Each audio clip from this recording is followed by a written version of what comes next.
Welcome student, myself Dr. Jaswant Sharma, Associate Professor in Chemistry. As you know, we have discussed about alkyl halide, chemical property as well as preparation method. आज हम उसी sequence में alkyl hide पर based सबसे important chemical property की discuss करेंगे, उसका mechanism पढ़ेंगे। तो स्टूडेंट, अल्काइल हाइड का जो मेन प्रॉपर्टी है जिसके लिए वो फेमस है, that is nucleophilic substitution reaction. और इस न्यूक्लियोफिलिक सब्स्टिट्यूशन रिएक्शन को मैंने मैकेनिज्म पार्ट में भी डिस्कस किया था, क्योंकि हम अल्काइल हाइड चैप्टर भी ले रहे हैं। इस अल्काइल हाइड चैप्टर से रिलेटेड मैकेनिज्म हम पहले मैकेनिज्म वाले फर्स्ट यूनिट में डिस्कस कर चुके हैं, लेकिन फिर भी कुछ ऐसे एग्जांपल्स हैं जो इससे स्पेसिफिक बने हुए हैं, इस पर डिपेंड करता है। हम आज वो डिटेल में लेंगे। तो हम बात करें न्यूक्लियोफिलिक सब्स्टिट्यूशन रिएक्शन। हम यहाँ पर बहुत इंपॉर्टेंट क्राइटेरिया लेना चाह रहे हैं। एक तो हम बात करेंगे energy profile diagram related with nucleophilic substitution reaction, और एक हम बात करेंगे rearrangement of reacting species specially carbocation in SN1 reaction and SN2 reaction. दोनों को कंपेयर करते हुए आज हम डिस्कस कर रहे हैं। तो यही बात हम यहाँ पर डिफ्रेंशिएट करके भी कर सकते हैं। एक एग्जांपल मैं आपके सामने लिख रहा हूँ, CH3 CH2 CH3। एक इस तरह की कैटेगरी मैं आपके सामने रखना चाह रहा हूं जो लेवल वाइज टर्सरी दिख रहा है। नो डाउट टर्सरी है। जब टर्सरी होगा तो ये बात भी क्लियर है कि हमको इसका मैकेनिज्म SN1 शो करना पड़ेगा। SN1 मैकेनिज्म से इसका रिएक्शन मैकेनिज्म होगा। और ये एक एग्जांपल और दे रहा हूं मैं जिसमें ये सिंपल है, ये टर्सरी हैलाइड है, ये 1 डिग्री हैलाइड है। और इसके लिए अगर बात करें एक्वस केओएस की, तो ये SN2 मैकेनिज्म यहाँ पर होगा। SN1 और SN2 मैकेनिज्म डिपेंड करता है कि इसके फ्यूजन पर न्यूक्लियोफाइल जो इस स्पीसीज से बनेगा उसका फ्यूजन किस टाइप का है। अगर CCl बॉन्ड और CX बॉन्ड का क्लीवेज इजी हो जाता है और फ्री रेडिकल ये न्यूक्लियोफाइल Cl इजीली फॉर्म हो जाता है, तो इजीली का मतलब यहाँ SN1 मैकेनिज्म होगा। और यदि ये इजीली ब्रेकेज नहीं होता है, CCl जो CX बॉन्ड है वो इसका इजीली ब्रेकेज नहीं हो, तो हम मान कर चलेंगे SN2 होगा। तो यहाँ पर एक स्पेशल कैरेक्टर दिख रहा है कि due to positive inductive effect, high positive inductive effect, ये पॉजिटिव इंडक्टिव इफेक्ट यहाँ काफ़ी ज़्यादा है और इसी वजह से इसका फ्यूजन इजीली हो जाएगा और ये Cl नेगेटिव इजीली बन जाएगा। यहाँ पर पॉजिटिव इंडक्टिव इफेक्ट बात करें तो बहुत ही कम है और इसका इजीली क्लीवेज नहीं होगा, हेट्रोलाइटिक फ्यूजन नहीं होगा, और ये जो Cl नेगेटिव में वो इजीली कन्वर्ट नहीं होगा। जब इजीली कन्वर्ट नहीं हो रहा है इसका मतलब it help some other reagent और रिएक्टेंट। जब दूसरे की जरूरत पड़ेगी तब ये 2 है। 2 means bimolecular, means 1 molecules also required to do this reaction. यहाँ पर ये अकेला ही रिएक्ट कर सकता है क्योंकि ये इजीली ब्रेक हो गया, तो यह सिंगल रिएक्टेंट की ही जरूरत पड़ी, इसलिए इसको हम यूनिमोलिकुलर कहते हैं। इसका ऑर्डर ऑफ रिएक्शन 1 बोलते हैं, इसका ऑर्डर ऑफ रिएक्शन 2 बोलते हैं। तो एक तो स्टूडेंट ये बात क्लियर की हमने कि 1 डिग्री हैलाइड गिव SN2 और 3 degree halide give SN1 mechanism. एक पॉइंट में यहाँ बहुत ही इंपॉर्टेंट फैक्टर के साथ समझाना चाह रहा हूँ जो इसके इजी क्लीवेज को, CX बॉन्ड इजी क्लीवेज को एक्सप्लेन कर रहा है। That is another bulky group, presence of bulky group. यहाँ पर देखा जाए तो एक मैं ग्रुप यहाँ बना रहा हूँ CH3, और ये देखो ये वाला जो ग्रुप बनाया है वो मैंने Cl के साथ बना दिया है, और ये एग्जाम्पल एज इट इज रहने दें। ये एग्जाम्पल मैंने एज इट इज रख दिया। ये 1 डिग्री है, ये भी 1 डिग्री है, नो डाउट। यहाँ पर वही एक्वस KOH से रिएक्शन कराई जाए, और यहाँ पर भी वही एक्वस KOH से रिएक्शन कराई जाए। ये हम बहुत ही इजी कंसेप्ट में समझ रहे हैं कि किस में SN1 होगा, किस में SN2 होगा। मतलब हम एक इजी वे से एक्सप्लेन करना चाह रहे हैं। तो ये ध्यान दें, ये भी 1 डिग्री है, इसमें ये जो ग्रुप है ये भी 1 डिग्री है, इसमें ये ग्रुप है। This group is bulky group. जो बल्की ग्रुप होता है वो एक साथ पॉजिटिव इंडेक्ट ज़्यादा शो करेगा, और इसमें पॉजिटिव इंडेक्ट शो करने की कैपेसिटी वो कम है, और ये इजीली इलेक्ट्रॉन डोनेट नहीं कर पा रहे। ये ज़्यादा से ज़्यादा इलेक्ट्रॉन डोनेट कर पाएगा, ये इजी क्लीवेज हो जाएगा, ये Cl नेगेटिव बन जाएगा। ये यहाँ पर Cl इजी क्लीवेज नहीं होगा। प्रेजेंस ऑफ बल्की ग्रुप और presence of normal alkyl group. Normal से यहाँ इलेक्ट्रॉन डेंसिटी नहीं बढ़ पाएगा, यहाँ बल्कि से इलेक्ट्रॉन डेंसिटी बढ़ जाएगा, इंक्रीज होगा। That's why Cl become Cl negative easily. जब इजीली होता है तो मैंने ये आपको बिल्कुल क्लियर कह दिया था कि ये SN1 कह देंगे। No doubt it is 1 degree halide, फिर भी हम यहाँ पर 1 कह रहे हैं, और यहाँ पर हमने क्लियर किया था कि 3 डिग्री की SN1। लेकिन यहाँ पर फिर वापस मैं एक बात क्लियर कराऊँ कि although it is SN1, it is 1 degree, फिर भी ये SN1 ही रिएक्शन शो कर रहा है। रीजन है प्रेजेंस ऑफ बल्की ग्रुप। तो एक तो मैंने बिल्कुल clear before explaining step of this reaction, mechanism of this reaction, हम एक जनरलाइज पॉइंट कर रहे हैं कि कौन सा SN1 होगा और कौन सा SN2 होगा। तो एक तो आप ये बिल्कुल क्लियर करें, ये SN2 होगा और ये SN1 होगा। ये भी 1 डिग्री है और ये भी 1 डिग्री। तो point is important, noted this point कि 1 डिग्री ये भी है और 1 डिग्री भी है। इसमें 1 डिग्री में SN1 ही है और इसमें SN2 है।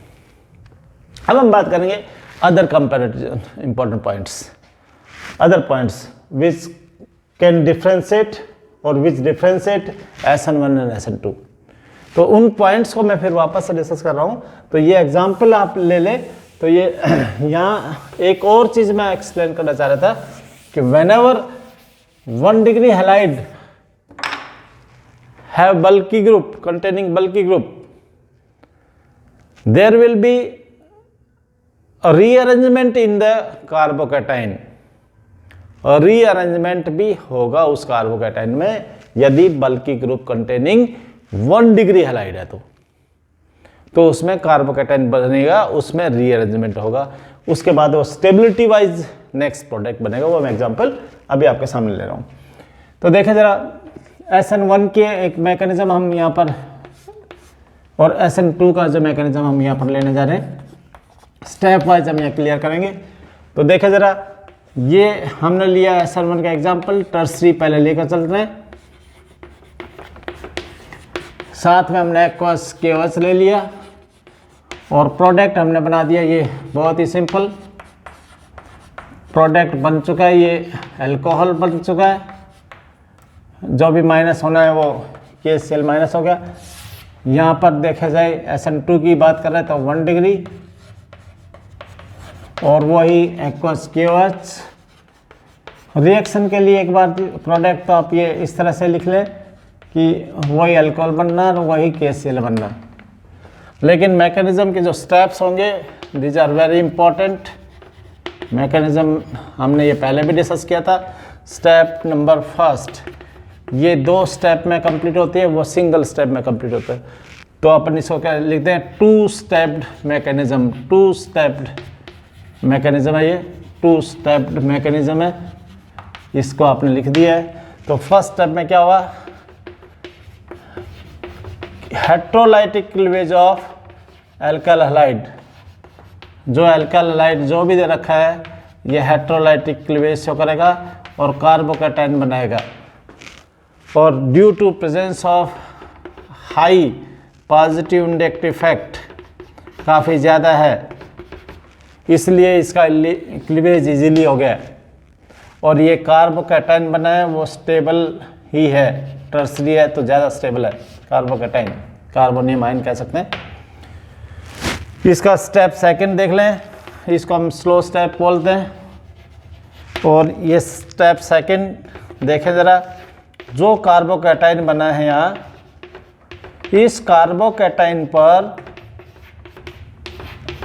न्यूक्लियोफाइल जो एक्वस KOH से है, फ्रॉम KOH, वो यहाँ पर अटैक करता है डायरेक्ट। और ये अटैक किसी भी साइड से किया जा सकता है, तो इसलिए इसकी जो स्टीरियोस्पेसिफिक रिएक्शन जो होगी, स्टीरियोकेमिकल रिएक्शन है, उसमें ये जो प्रोडक्ट है वो D साइड भी हो सकता है और L साइड भी हो सकता है।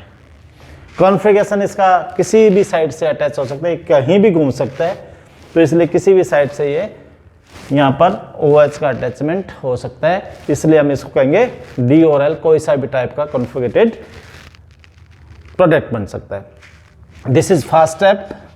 अगर हम स्लो स्टेप में देखते हैं तो स्लो स्टेप में केवल एक रिएक्टेंट मॉलिक्यूल है, इसलिए अब अगर इसका हम रेट काइनेटिक्स अप्लाई करते हैं तो काइनेटिक्स में ये कहा जाता है कि रिएक्टेंट कितने हैं जो रेट को अफेक्ट करेंगे।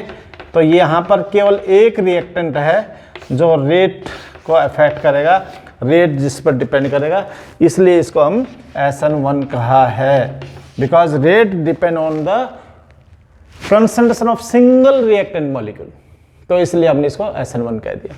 स्टूडेंट इस पर देखते हैं mechanism.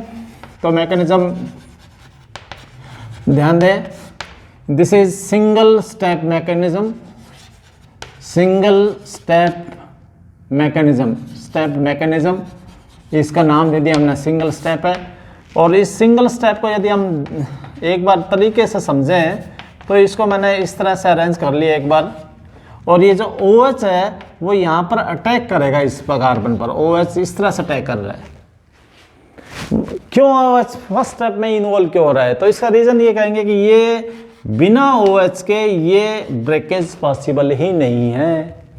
CCl bond breakage is not possible because of less inductive effect. इसीलिए यहाँ पर OH जो आया है वो KOH से जो OH है वो यहाँ पर फर्स्ट स्टेप में ही इन्वॉल्व होना पड़ा। Therefore reaction start by at least 2 reactant molecule. Reaction को स्टार्ट करने के लिए एटलीस्ट 2 रिएक्टेंट मॉलिक्यूल की जरूरत है, इसलिए इसको हमने बाई मॉलिकुलर रिएक्शन का है। और इसकी काइनेटिक्स पढ़ेंगे तो ये दोनों रिएक्टेंट मॉलिक्यूल रेट को अफेक्ट करेंगे। This is very important logic to explain 1 और 2, SN1 और SN2 टाइप मैकेनिज्म। तो ये लॉजिक बात हुई। तो इसमें ये जब इजीली ब्रेक नहीं हुआ तो यहाँ पर जैसे कार्बोकैटायन बना है, यहाँ पर कार्बोकैटायन नहीं बन पा रहा है। तो यहाँ पर क्या होगा, यहाँ पर ये धीरे धीरे धीरे धीरे इस C पर अटैक करेगा, जिस पर वो Cl अटैच है पहले से, उस C पर ये OH अटैक करेगा, और ये पार्शियल नेगेटिव और partial negative, it means OH near to the carbon और Cl away from the carbon. ये जो सिचुएशन दिखाई देंगी, this is transition state where half bonding is represented. यहाँ पर हाफ बॉन्ड बन रहा है, C और Cl में जो पक्का बॉन्ड था वो ब्रेक हो रहा है, और जो C और O के बीच में, OH के बीच में जो बॉन्ड बनता हुआ नजर आ रहा है, this is also half bond. तो half bond containing this species is transition state. This is very unstable, this is very unstable, इसको हम बहुत ही अनस्टेबल बोलते हैं। और इसीलिए ये एक ही स्टेप दिखाई देता है, डबल स्टेप रिएक्शन नहीं है। तो अनस्टेबल है तो ये तुरंत स्टेबिलिटी गेन करने के लिए एक स्टेबल प्रोडक्ट बनाता है, वो ये प्रोडक्ट देखा जाए तो ये बनता है वो, और Cl सेपरेट होगा। स्टूडेंट यहाँ पर एक पॉइंट जो फोकस करने लायक और नोट करने लायक है वो ये है कि यहाँ पर जो OH ने अटैक किया वो उसकी डायरेक्शन एक साइड से ही है, और उससे जो प्रोडक्ट बनेगा वो भी यूनिसाइड ही रहेगा। OH की चॉइस नहीं है कि इधर अटैक करे कि इधर अटैक करे, बैक अटैक बोलते हैं इसको, बैक अटैक। बैक अटैक यहाँ पर पॉसिबल हो रहा है, यहाँ पर बैक अटैक की जरूरत नहीं पड़ी। और जब फॉर्मेशन ऑफ प्रोडक्ट हुआ तो उसका जो कॉन्फ़िगरेशन है वो भी फिक्स है, और वो फिक्स कॉन्फ़िगरेशन है वो इसके जस्ट उल्टा है, इन्वर्ट है, तो इसको बोलते हैं इन्वर्ट कॉन्फ़िगरेशन। साइंटिस्ट वाल्डन ने इसको एक्सप्लेन किया, इसलिए इसको में हम क्या कहेंगे, वाल्डन इन्वर्जन देखने को मिलता है। कार्बोकैटायन नहीं बनेगा, न ही कार्बोकैटायन में रीअरेंजमेंट दिखेगा, जब बनेगा नहीं तो रीअरेंजमेंट कहाँ से होगा। यहाँ पर ट्रांजिशन स्टेट बनेगी, यहाँ पर ट्रांजिशन स्टेट नहीं बनती है। ये सिंगल स्टेप प्रोसेस है, ये डबल स्टेप प्रोसेस है। इसमें रेशमिक मिक्सचर बनता है, मैंने कहा ना डी और एल बनता है, इसमें रेशमिक मिक्सचर नहीं बनता, सिंगल टाइप का बना। तो this is difference, these are the very important difference. एक इंपॉर्टेंट पॉइंट और भी है, ये जो प्रोसेस होगा, ये जो प्रोसेस है, इस प्रोसेस के लिए पोलर सॉल्वेंट की जरूरत होती है। जब पोलर होगा तो ये स्टेबल बन जाता है, इसमें नॉन पोलर सॉल्वेंट की जरूरत पड़ेगी। ये जो प्रोसेस है नॉन पोलर सॉल्वेंट में होगा, ये प्रोसेस है सॉल्वेंट प्रोसेस में होगा। Non polar make this situation proper, transition state बन रहा है और ये किस में होगा, नॉन पोलर में होगा। ये पोलर में ही होगा, ये जो बना है ये पोलर केस में ही स्टेबिलिटी शो करेगा। This is very important difference, these are the very important methods और mechanism steps which explain SN1 and SN2। तो स्टूडेंट इस पर आप स्पेशली फोकस करें। नेक्स्ट जो मेरा टॉपिक रहेगा वो SN1 SN2 के कुछ ऐसे एग्जाम्पल लेना चाहूँ जिसमें 1 डिग्री और होते हुए भी वो SN1 ही शो कर रहा है। वो एग्जाम्पल किस पर बेस्ड होंगे, रीअरेंजमेंट इन कार्बोकैटायन पर बेस्ड होंगे। तो वो हम नेक्स्ट टॉपिक हमारे लिए रहेगा। Student it's all about SN1 and SN2 mechanism. Thank you very much.